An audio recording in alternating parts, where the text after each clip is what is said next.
huge breaking news dropped yesterday about like when I was in class, 1 p.m., 2 p.m., whatever. Russ to the Clippers. This move, I was a little on the fence about it, later on because, Terrence Mann has been coming into his own at the point guard position.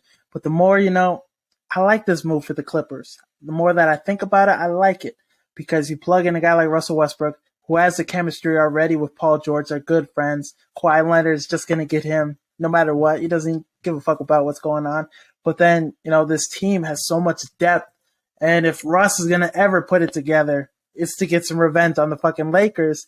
Looking at, experiences with the Lakers, it definitely humbled him, definitely brought him back to, to earth, like maybe I'm not that superstar that I once was, but a guy that found his role on the bench, being sixth man of the year, possibly if he would have stayed with the Lakers, coming into the Clippers, he's possibly going to start at the point guard position. Terrence Mann. I really like the idea of a lineup where Russ is at the point guard, Terrence at the shooting guard. You got Paul George at the small forward, Kawhi at the power forward, Zubac at the center. I like that kind of lineup, but I really like this move for this Clippers team. I think this is solid for them.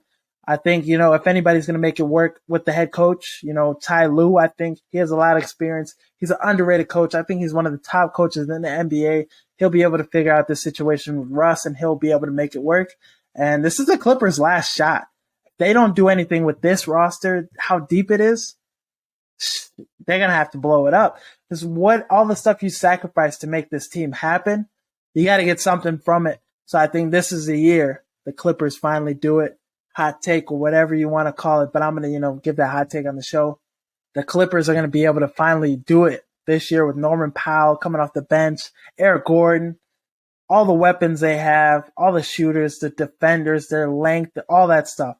Mason Plumlee has been a huge addition in the couple of games he's played. Bones Highland, when he gets acclimated finally and gets adjusted to the Clippers system, he's going to be putting up numbers, going to be like a Jamal Crawford kind of guy. So I really like this move for the Clippers. And I think they should be the favorite coming out the West. It is no longer the Suns because the Suns, they have some challenges with their depth. The bench, Chris Paul, all those guys are always banged up. So we never know what we're going to get with them. But Kawhi Leonard has won a chip before. He's done it with the Raptors. We've seen the success out of him. So once he gets in the playoffs, if this Clippers team stays healthy, I really like them coming out the West. They gave him another title, assistant head coach, assistant to the head coach, whatever the fuck that means. But, whatever that does for him, not getting the head coaching position anywhere was, disappointing. But the enemy, this is, what else can he do?